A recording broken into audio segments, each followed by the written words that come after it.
¿Sabías que existen un tipo de caracteres a los que les han llamado caracteres mágicos que facilitan la especiación?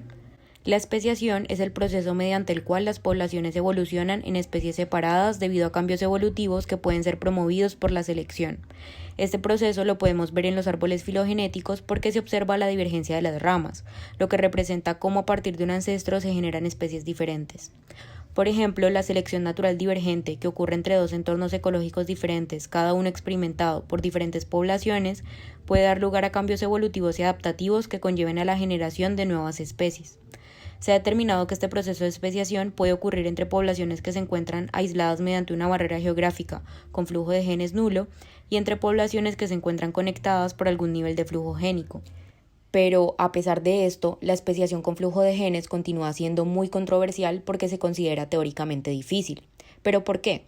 Por ejemplo, si consideramos dos potenciales especies que se reconocen entre sí debido a su coloración, unos son azules y otros son rojos, y que al mismo tiempo se diferencian en el tamaño del pico debido a su alimento, el flujo de genes y la recombinación, que es el proceso de redistribución de los genes en la descendencia, que hace que aparezca una combinación de caracteres que no se encontraban en los parentales, pueden aleatorizar las asociaciones entre los genes del tamaño del pico y los genes de la coloración, dando lugar, por ejemplo, a una descendencia roja de pico largo y azul de pico corto, impidiendo que la selección natural opere y, por ende, impidiendo la diversificación de las especies.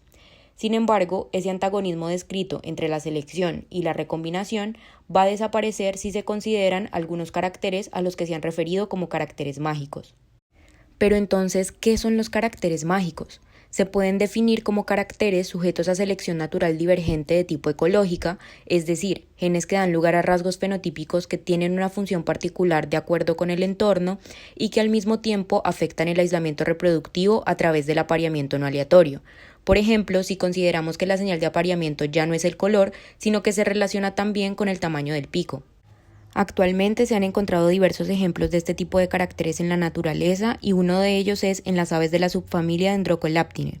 En esta se ha determinado que existe una fuerte relación entre la longitud del pico, que varía de acuerdo con el tipo de alimentación, y la desviación vocal, que al mismo tiempo tiene una influencia en el aislamiento reproductivo por el reconocimiento de las parejas, lo que ha conllevado a una diversificación de las especies. En conclusión, podemos decir que los caracteres mágicos facilitan la especiación, dado que evitan el antagonismo entre la selección y la recombinación que se da cuando hay flujo de genes. Además, se han encontrado ejemplos de estos en la naturaleza que hacen que no sean solo una explicación teórica.